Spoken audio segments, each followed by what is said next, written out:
The rope burns were fresh on her wrists when Jacob found her in his storm cellar, pressed against the far wall like a cornered animal. She'd chewed through the bindings around her ankles, but the thick hemp around her hands had held fast, leaving raw welts that wept blood onto her torn dress. "Please," she whispered when his lantern light caught her face. "Don't take the rope off." Jacob Thorne had seen plenty of strange things in his 43 years working this hard patch of Colorado territory, but a woman begging to stay bound wasn't one of them. Rain drummed against the cellar doors above, and lightning split the darkness beyond, casting wild shadows across her bruised cheekbones. She couldn't be more than 25, with dark hair matted against her skull and eyes that held the kind of fear that goes bone deep. Her dress had once been blue calico, the kind a preacher's wife might wear to Sunday service. Now it hung in tatters stained with mud and something darker. "Ma'am, I'm not going to hurt you." Jacob kept his voice low, the way he spoke to spooked horses. "But those ropes, no." The word came out sharp as broken glass. "You don't understand. If you take them off, I'll—" She swallowed hard, and her bound hands trembled against her stomach. "I'll do things. Terrible things. The rope keeps me from." Thunder crashed overhead, and she flinched so violently that her head struck the stone wall. A thin line of blood trickled down her temple, but she didn't seem to notice. Her eyes never left his face, searching for something, judgment, perhaps, or the kind of cruelty she'd clearly known. Jacob had built this cellar to store preserves and wait out tornadoes. Never thought he'd find a broken woman hiding in it like a secret he wasn't sure he wanted to keep.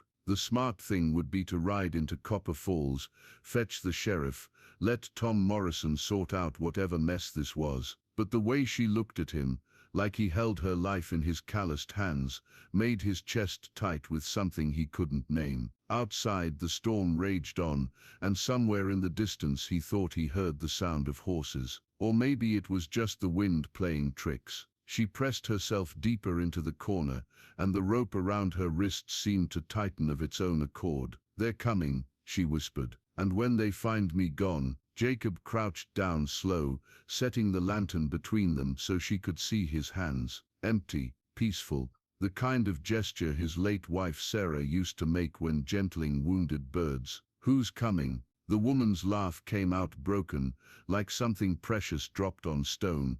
"You wouldn't believe me if I told you. Men don't believe women like me." She tested the rope around her wrists, and Jacob caught the way her jaw clenched when the hemp bit deeper. "They say we're touched, say we bring the devil with us wherever we go." "I've seen plenty of devils," Jacob said quietly. Most of them wore human faces and spoke of righteousness. Something shifted in her expression, surprise maybe, or the first fragile thread of hope. The storm outside seemed to pause, as if the world itself were listening. "My name's Mercy Kane," she said finally. I am married to Reverend Elias Kane, up in Silver Creek." "Do you know the name?" Jacob knew it. Every man within 100 miles knew Elias Kane, the fire and brimstone preacher who'd built his congregation on fear and submission, who spoke of women's wickedness like it was gospel truth. The kind of holy man who left bruises that couldn't be seen from the pulpit.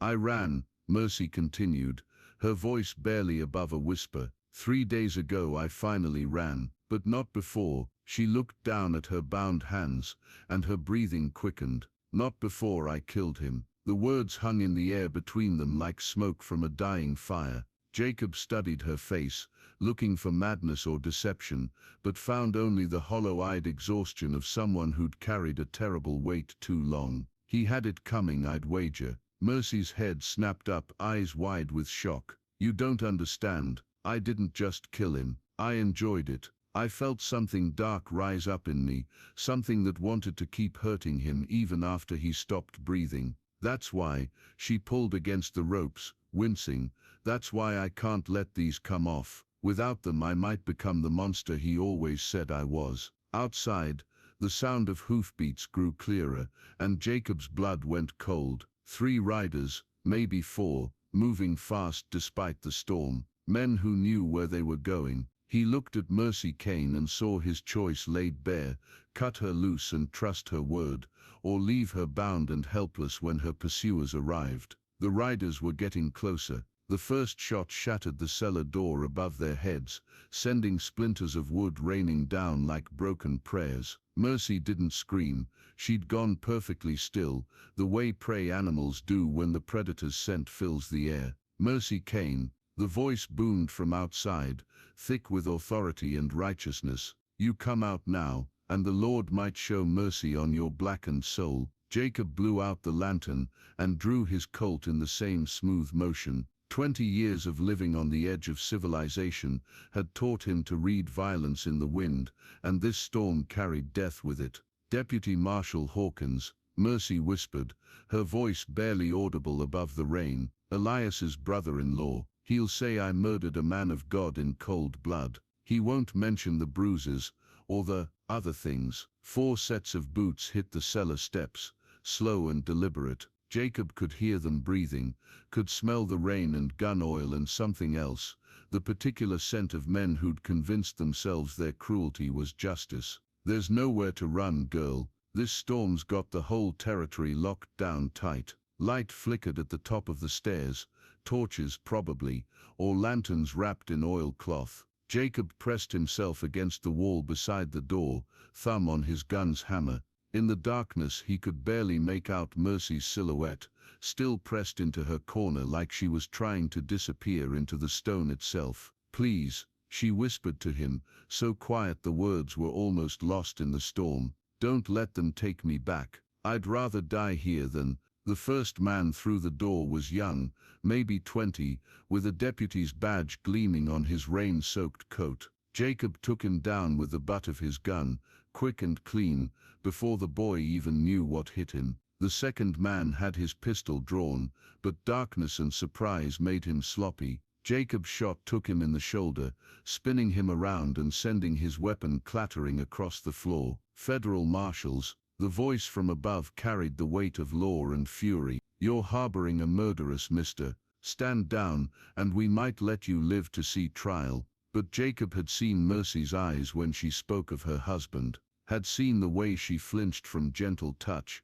the way she begged to stay bound, rather than risk becoming what cruel men had tried to make her. Sometimes a man had to choose between the law and what was right. He chose right. Thunder crashed as the remaining marshals stormed the cellar, and the world exploded into gunfire and shouting and the sweet, terrible sound of justice being carved from violence. The silence after gunfire is different from any other quiet, heavier, full of smoke and consequence, and the weight of choices that can't be undone. Jacob sat on the cellar floor, back against the stone wall, watching Mercy Kane tend to the bullet graze across his ribs with hands that were finally blessedly free. He'd cut the ropes himself once the shooting stopped, using his hunting knife to slice through hemp that had rubbed her wrists raw. She hadn't transformed into a monster. She'd only wept great silent tears that seemed to carry years of pain. You're going to need proper doctoring, she said, pressing a strip torn from her petticoat against his wound. Her touch was gentle, sure, the kind of care that came from tending hurts that couldn't always be seen. I've had worse. Jacob studied her face in the lamplight. The fear was still there, but something else had joined it, a fragile kind of freedom, like a bird learning it could fly. What you said before about enjoying what you did to your husband. Her hands stilled. You think I'm wicked. I think you're human. Jacob caught her wrist gently, feeling the pulse beneath skin marked by rope burns. I think you spent so long being told you were evil that you started believing it yourself. But mercy, true mercy, sometimes looks like violence to folks who've never needed saving. She pulled away, but not in fear this time. In her hand was something small and silver, a locket, tarnished with age. She opened it with trembling fingers, revealing a tiny daguerreotype of a little girl with dark eyes and a shy smile. My daughter, Mercy whispered. Emma. Elias sent her away when she was 7, said I was corrupting her with my weakness. I haven't seen her in 3 years. Jacob understood then, with the clarity that comes after storm and violence.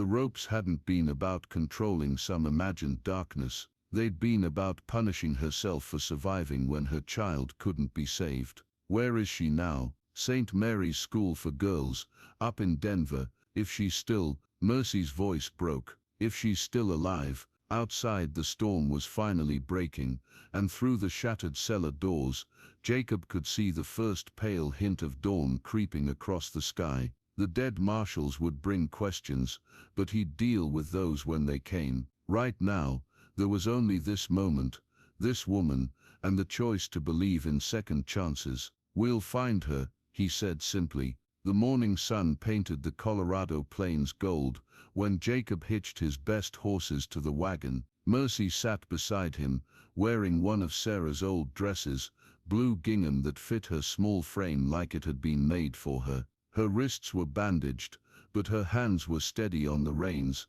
They'd buried the marshals in the back pasture, deep enough that the coyotes wouldn't find them. Jacob left a letter on his kitchen table, explaining what he could, knowing Sheriff Morrison would understand better than most that sometimes the law and justice walk different paths. Tom had lost his own wife to a righteous man's fists years ago. The ride to Denver took 4 days. Jacob watched Mercy grow stronger with each mile, saw her shoulders straighten as the distance between her and Silver Creek stretched wide. She spoke of Emma, her laugh, her love of wild flowers, the way she used to sing hymns with words she'd made up herself. St. Mary's was a gray stone building that looked more like a prison than a school, but Mother Catherine, who ran it, had kind eyes and patient hands. She led them to a garden where girls in identical gray dresses tended vegetables in neat rows. "Emma," she called softly, "someone's here to see you."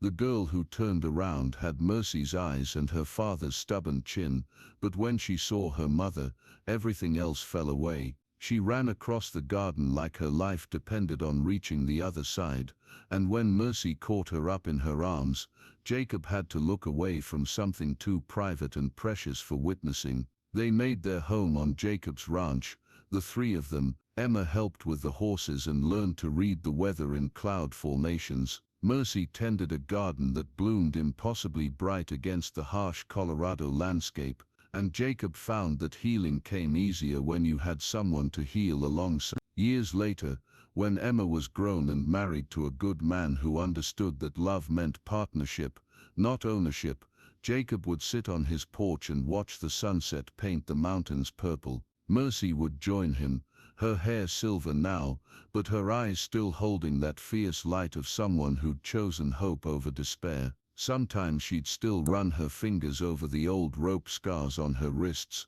but not with shame anymore, with remembrance of the woman who'd been brave enough to save herself, and wise enough to accept help when it was offered. The ropes were long gone, burned in the fire that first night along with the marshals' badges and the last remnants of Elias Kane's cruel legacy, but the freedom they represented, that was something worth keeping forever. In the distance, thunder rolled across the plains, and Mercy smiled.